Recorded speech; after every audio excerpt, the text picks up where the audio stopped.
آج کی نشست میں خوش آمدید۔ آج ہم ایک ایسی کہانی کا گہرائی سے جائزہ لے رہے ہیں جو مولانا جلال الدین رومی کی لازوال حکمت سے روشن ہے۔ جی بالکل، رومی کی حکمت تو ہمیشہ متاثر کرتی ہے۔ موضوع ہے غرور اور عاجزی کا تصادم، وہ ایک اندرونی کشمکش جو شاید ہم سب کبھی نہ کسی شکل میں محسوس کرتے ہیں۔ صحیح کہا، یہ نفس کی جنگ ہے ایک طرح سے۔ ہمارے پاس جو مواد ہے وہ رومی کی مشہور حکایت چوہے اور اونٹ سے متاثر لگتا ہے جو ان کی مثنوی میں ہے۔ جی، وہ بہت مشہور حکایت ہے، لیکن یہاں کردار یوں سمجھے بدل دیے گئے ہیں، کبوتر اور اونٹ۔ ہاں، کبوتر اور اونٹ۔ شاید پیغام کو غرور اور خود فریبی کی باریکیوں کو مزید واضح کرنے کے لیے یہ تبدیلی کی گئی ہو۔ اچھا، یہ دلچسپ زاویہ ہے۔ تو آج اس گفتگو کا مقصد صرف کہانی سننا نہیں، بلکہ اس میں چھپے ہوئے نفسیاتی اور روحانی اسباق کو سمجھنا ہے۔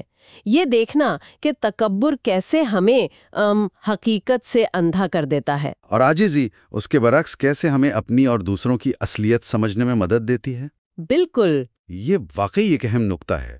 رومی کی تعلیمات کا محور اکثر نفس کی پہچان رہا ہے، یعنی اپنے اندرونی جذبات، خواہشات، خاص طور پر اپنی انا کو سمجھنا اور پھر اس کی اصلاح کرنا۔ جی بالکل۔ تو یہ کہانی چاہے اصل کردار چوہا اور اونٹ ہوں یا یہ کبوتر اور اونٹ، اسی سفر کو آپ کہہ سکتے ہیں علامتی انداز میں پیش کرتی ہے۔ اور جو بات مجھے ہمیشہ متاثر کرتی ہے وہ یہ کہ کیسے ایک بالکل معمولی سا واقعہ، جیسے وہ اونٹ کی مہار کا ڈھیلا ہونا ہاں اور کبوتر کا اسے پکڑ لینا، یہ کیسے ایک بڑی غلط فہمی، پھر تکبر کے عروج اور آخر میں گہرے سبق کا باعث بنتا ہے۔ یہی تو کمال ہے۔ یہ ہمیں دکھاتا ہے کہ ہمارا اپنا ذہن، ہماری اپنی سوچ کیسے حقیقت کو بالکل توڑ مروڑ کر پیش کر سکتی ہے۔ بالکل۔ تو آئیے کہانی کے کرداروں اور ماحول سے ملتے ہیں۔ منظر ہے قدیم اناتولیا کا وسیع تپتا ہوا صحرا، ایک تجارتی قافلہ آہستہ آہستہ اپنی منزل کی طرف بڑھ رہا ہے۔ جی، اور اس قافلے کا ایک اہم رکن ہے ابو عبداللہ نامی اونٹ، بلند قامت، صحرا کا عادی، تجربہ کار اور خاموش طبع، زمین سے جڑا ہوا، حقیقت پسند۔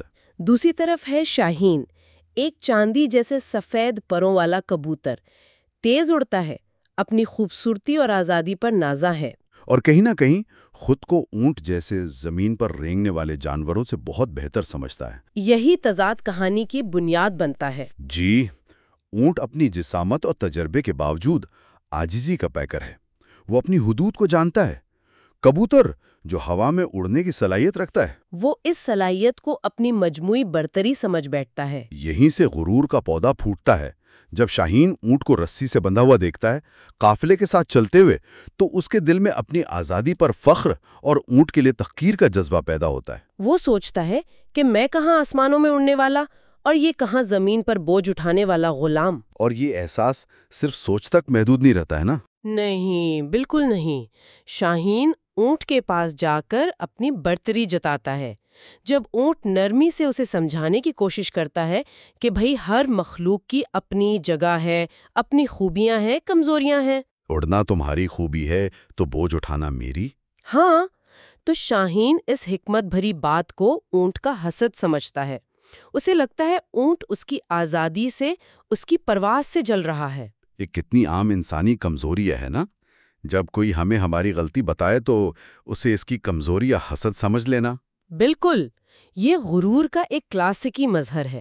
غرور نہ صرف ہمیں اپنی حقیقت دیکھنے سے روکتا ہے، بلکہ یہ ہمیں دوسروں کی نیت پر شک کرنے پر بھی اکساتا ہے۔ اونٹ کی دانشمندی شاہین کو ذاتی حملہ محسوس ہوتی ہے، کیونکہ وہ اپنی خود ساختہ برتری کے خول سے باہر دیکھنے کو تیار ہی نہیں۔ وہ اپنی محدودیت کو سمجھنے سے قاصر ہے۔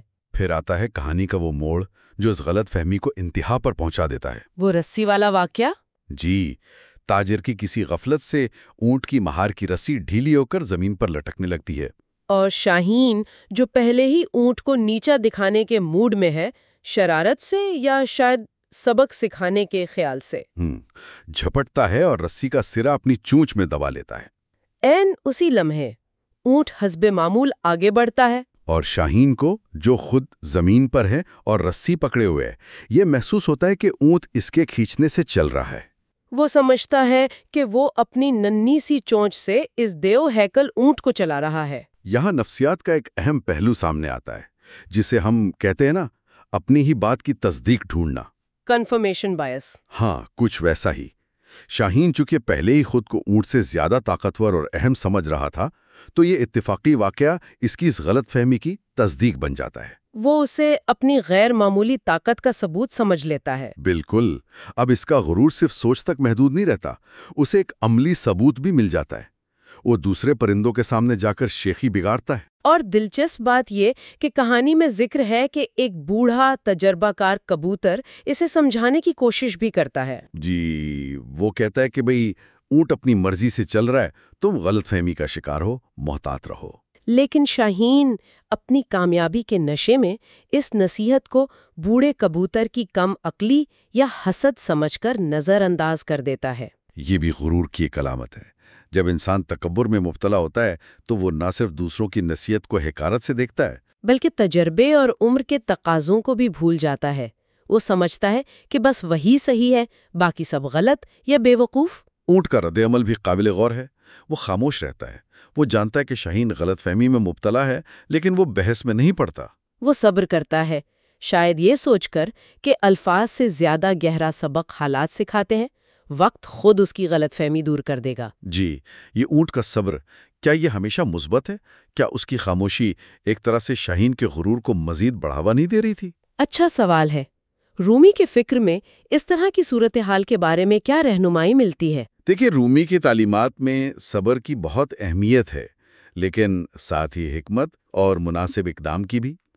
اونٹ کا صبر یہاں شاید اس یقین پر مبنی ہے کہ حقیقت جلد خود کو آشکار کر دے گی۔ کبھی کبھی کسی مغرور شخص سے براہ راست بحث کرنا اس کے تکبر کو اور بھڑکا سکتا ہے۔ بالکل۔ اونٹ شاید یہ سمجھ رہا تھا کہ قدرت خود ہی شاہین کو اس کی اوقات یاد دلا دے گی۔ یہ ایک طرح کا امتحان بھی تھا، کیا شاہین خود اپنی غلطی محسوس کر پائے گا؟ لیکن یہ بھی تو ہے کہ بعض حالات میں بروقت ٹوکنا اور حقیقت بتانا بھی ضروری ہوتا ہے، خاص طور پر اگر کسی کی غلط فہمی سے بڑا نقصان ہونے کا اندیشہ ہو۔ جی ہاں، یہ نقطہ بھی اہم ہے۔ یہاں اونٹ نے انتظار کا راستہ چنا۔ اور انتظار زیادہ طویل نہیں ہوتا۔ قافلہ آگے بڑھتا ہے اور ایک مشکل پتھریلے پہاڑی راستے پر پہنچتا ہے۔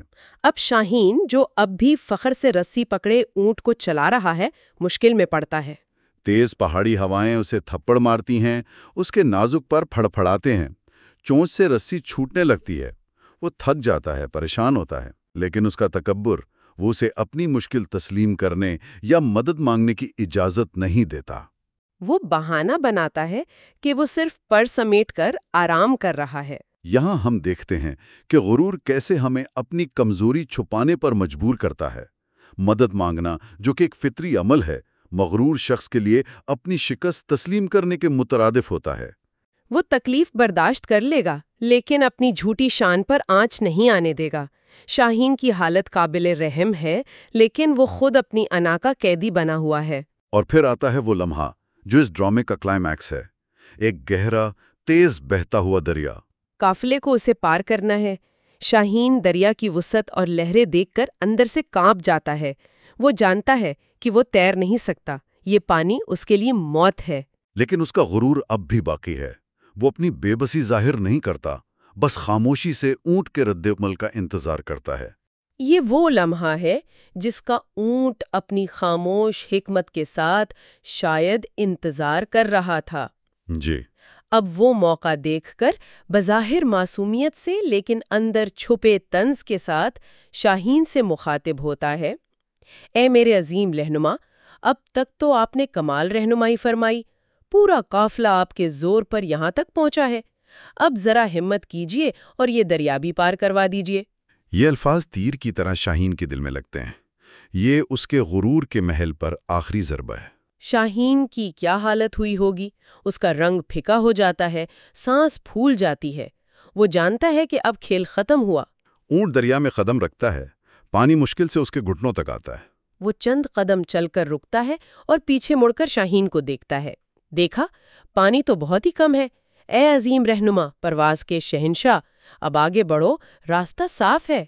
اور اس لمحے جیسے بجلی کوندی ہو، شاہین پر حقیقت آشکار ہوتی ہے۔ وہ دیکھتا ہے کہ جو پانی اونٹ کے لیے محض ٹخنوں یا گھٹنوں تک ہے، وہ اس کی اپنی گردن سے بھی کہیں اونچا ہے۔ یہ پانی اونٹ کے لیے ایک معمولی رکاوٹ ہے، لیکن اس کے لیے موت کا پیغام۔ اس کا سارا غرور، ساری شیخی لمحوں میں خاک میں مل جاتی ہے۔ وہ رو پڑتا ہے اور اعتراف کرتا ہے، اے عظیم اونٹ، تو سچ کہتا تھا، جو پانی تیرے گھٹنے تک ہے وہ میری کل اونچائی سے بھی 100 گنا زیادہ ہے۔ تیرے لیے یہ چینٹی ہے، میرے لیے اژدہا۔ معاف کر دے، میں اندھا ہو گیا تھا۔ یہ حقیقت سے ٹکرانے کا، اپنی حد کو پہچاننے کا لمحہ ہے۔ شاہین کی آنکھوں سے آنسو بہہ رہے ہیں۔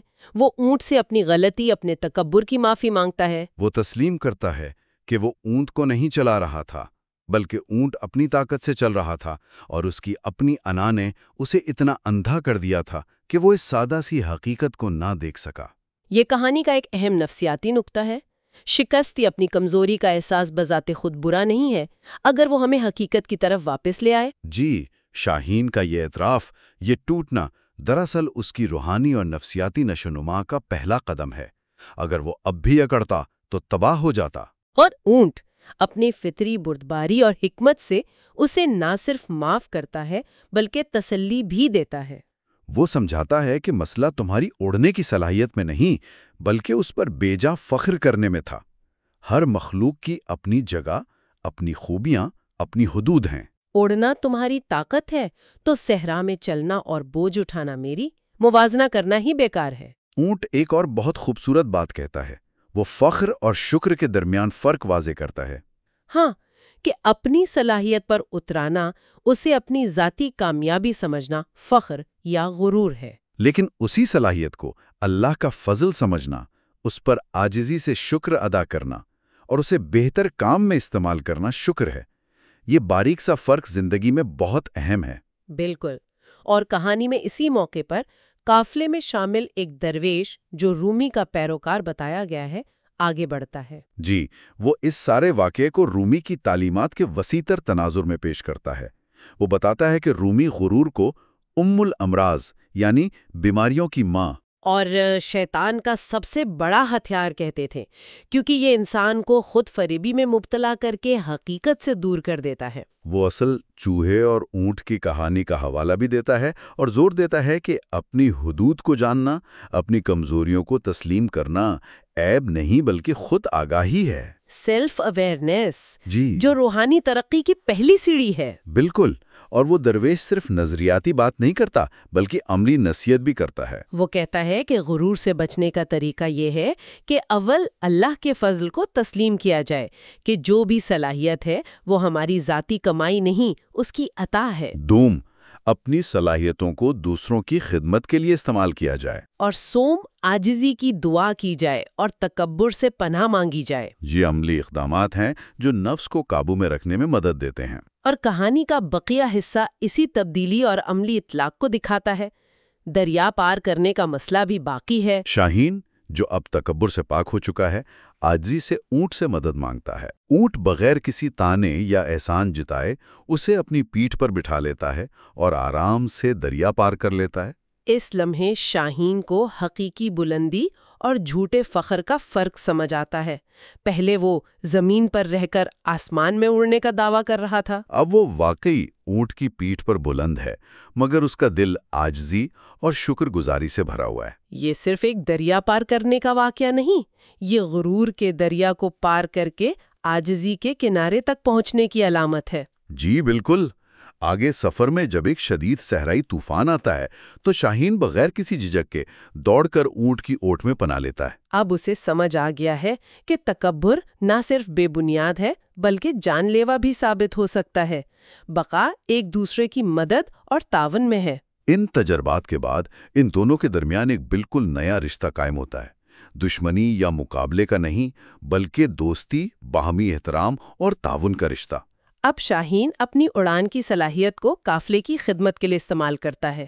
وہ آگے اڑ کر راستے کا جائزہ لیتا ہے، پانی کے ذخائر تلاش کرتا ہے، اور یہاں تک کہ ایک موقع پر دور سے ڈاکوؤں کو آتے دیکھ کر قافلے کو بروقت خبردار کرتا ہے اور انہیں لٹنے سے بچا لیتا ہے۔ یہ اس کی تبدیلی کا سب سے بڑا ثبوت ہے۔ صلاحیت وہی ہے، تیز پروازی، لیکن اب اس کا رخ بدل گیا ہے۔ پہلے یہ غرور کا ذریعہ تھی، اب یہ خدمت کا وسیلہ ہے۔ اس نے اپنی نعمت کو زحمت بنانے کے بجائے رحمت بنا لیا ہے۔ یہ واقعی ایک گہری تبدیلی ہے۔ اور یہ تبدیلی صرف اس کی ذات تک محدود نہیں رہتی۔ کہانی بتاتی ہے کہ وہ اور اونٹ مل کر قافلے کے دوسرے جانوروں کو، خاص طور پر جو نئے نئے جوان ہو کر اپنی طاقت پر اتراتے ہیں، ان کو اپنا تجربہ سنا کر غرور کے نقصانات اور عاجزی کے فائدے سکھاتے ہیں۔ شاہین کی بات میں زیادہ اثر ہوتا ہوگا کیونکہ وہ خود اس تجربے سے گزرا ہے۔ یقیناً کہانی کے اختتام پر جب ان کے راستے جدا ہونے لگتے ہیں، اونٹ شاہین کو ایک آخری نصیحت کرتا ہے۔ وہ کہتا ہے، زندگی میں جب بھی کبھی دل میں غرور کا شائبہ پیدا ہو، فوراً دو کام کرنا۔ ایک، اللہ کی عظمت اور اپنی بے بسی کو یاد کرنا۔ دوسرا، فوراً اٹھ کر کسی کی خدمت میں لگ جانا۔ خدمت تکبر کا بہترین تریاق ہے۔ شاہین وعدہ کرتا ہے کہ وہ اپنی صلاحیتوں کو ہمیشہ اللہ کا فضل سمجھے گا اور انہیں بھلائی کے لیے استعمال کرے گا۔ تو یہ کہانی، جو رومی کی اصل حکایت چوہے اور اونٹ کی روح کو ایک نئے قالب میں ڈھالتی ہے، ہمیں کئی پرت در پرت سبق دیتی ہے۔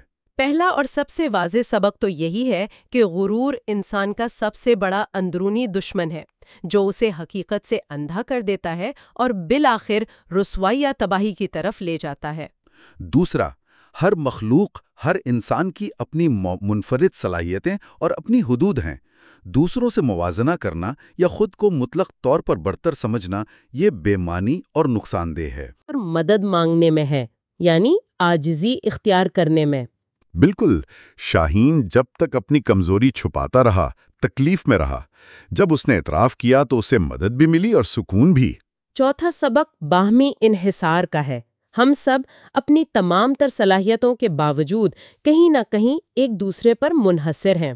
جی، تعاون میں مل جل کر کام کرنے میں برکت اور طاقت ہے، جبکہ تکبر ہمیں تنہا کر دیتا ہے۔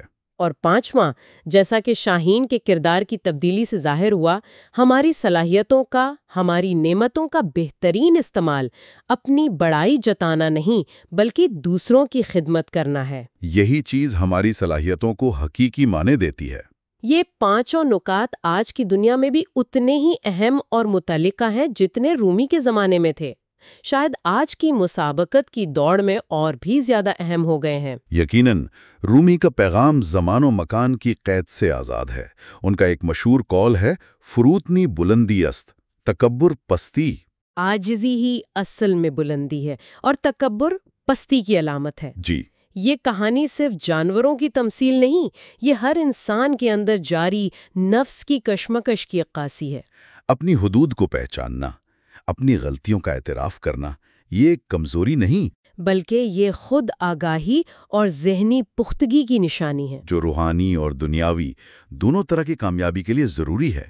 رومی کے نزدیک زندگی کا مقصد محض زندہ رہنا نہیں، بلکہ محبت، خدمت اور خود شناسی کے ذریعے اپنی ذات کے اعلیٰ ترین امکانات کو پانا اور خالق سے اپنا تعلق مضبوط کرنا ہے۔ تو یہ تھا رومی کی فکر سے روشنی پاتی اس کہانی کا ہمارا جائزہ، جس نے غرور کے اندھیروں اور عاجزی کی روشنیوں کو ہمارے سامنے واضح کیا۔ آخر میں سننے والوں کے لیے ایک نکتہ چھوڑ جاتے ہیں جس پر وہ غور کر سکتے ہیں۔ ہماری اپنی زندگی میں وہ کون سا دریا ہے جہاں ہمیں اپنی طاقت یا صلاحیت کی حد کا شدت سے احساس ہوتا ہے؟ وہ کون سا لمحہ یا صورتحال ہے جو ہمیں ہماری اوقات یاد دلاتی ہے؟